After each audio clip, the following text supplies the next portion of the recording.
do it. Thank you. The honourable member from Foothills. After 8 years, this Liberal NDP Prime Minister is not worth the crime, the corruption, or the cost. Common sense Conservatives will axe the tax because the NDP Liberal Carbon Tax Coalition has failed. They have not hit a single emissions target. But do you know who has succeeded? Farmers. According to the Global Institute for Food Security, the carbon footprint for wheat grown in Saskatchewan is 67% lower than the rest of the world. So why is the Prime Minister punishing Canadian farmers for this incredible accomplishment?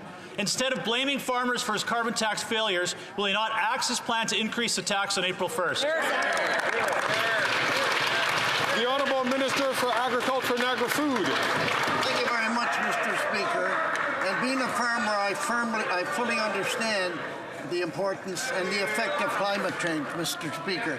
And we understand how important it is to take care of the land.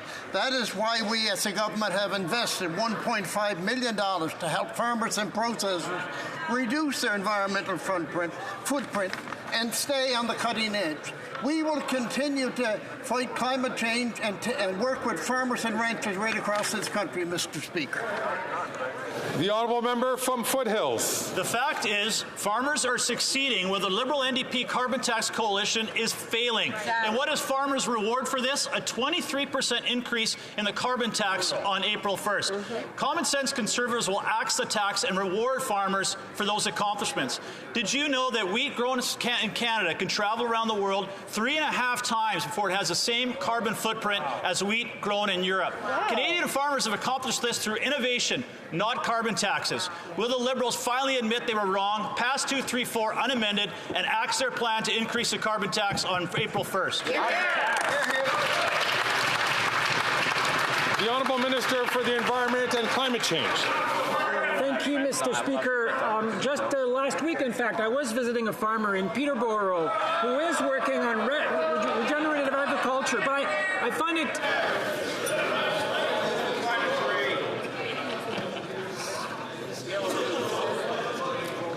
Colleagues, order.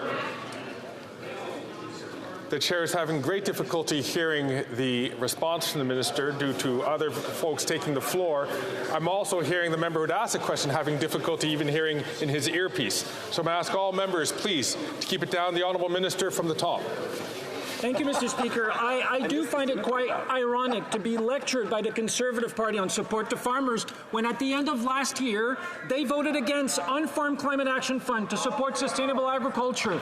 They voted against Dairy Innovation and Investment Fund for farmers, Mr. Speaker.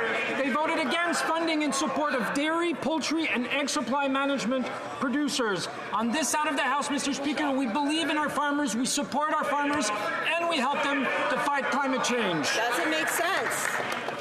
The honourable member from New Brunswick Southwest. Mr. Speaker, while common sense Conservatives will axe the tax, build the homes, fix the budget and stop the crimes, this NDP Liberal Prime Minister is not worth the cost, the crime or the corruption after 8 years. Canadians are paying higher prices because of sky-high taxes. Today in New Brunswick, we pay over almost 60 cents more for gasoline per litre than they do in neighbouring Maine. On April the 1st, the carbon tax is going to go up again, 23%. Will the Liberals axe the carbon tax and give Canadians a break? Yeah. Great job. The Honourable Minister for Natural Resources. Mr. Speaker, what do you call someone who says one thing and does the other? You say they are acting hypocritically. Mr. Speaker,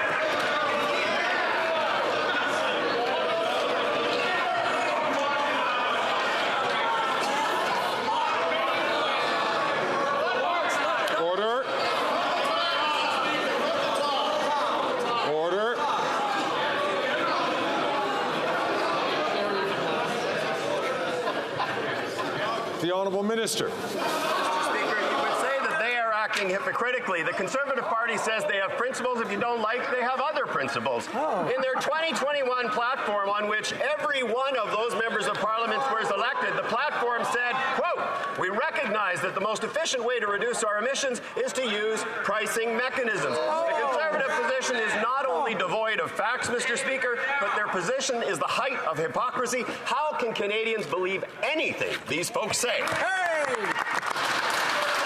The honourable member from New Brunswick Southwest. Mr. Speaker, let's remember, these Liberals promised they would never increase the carbon tax by more than $50 a ton. It's skyrocketing up to $270 a ton. It's going to go up again on April the 1st. And voters in my district see that every day they cross the line to buy gas in Maine, 50 cents less a litre cheaper. On top of that, they're now collecting the HST and the GST on gasoline and energy prices, another $5 billion. When are these Liberals going to stop punishing Canadians and give Canadians a break? The Honourable Government House Leader. My colleague, the Minister of Natural Resources and Energy, just asked this member a question.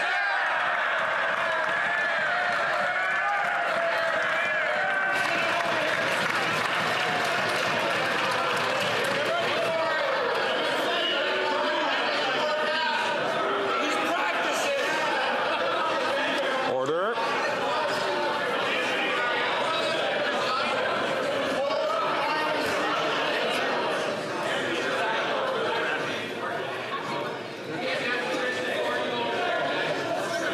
The Honourable Government House Leader. In the category of God forbid, Mr. Speaker, look, this member went around like all of his colleagues.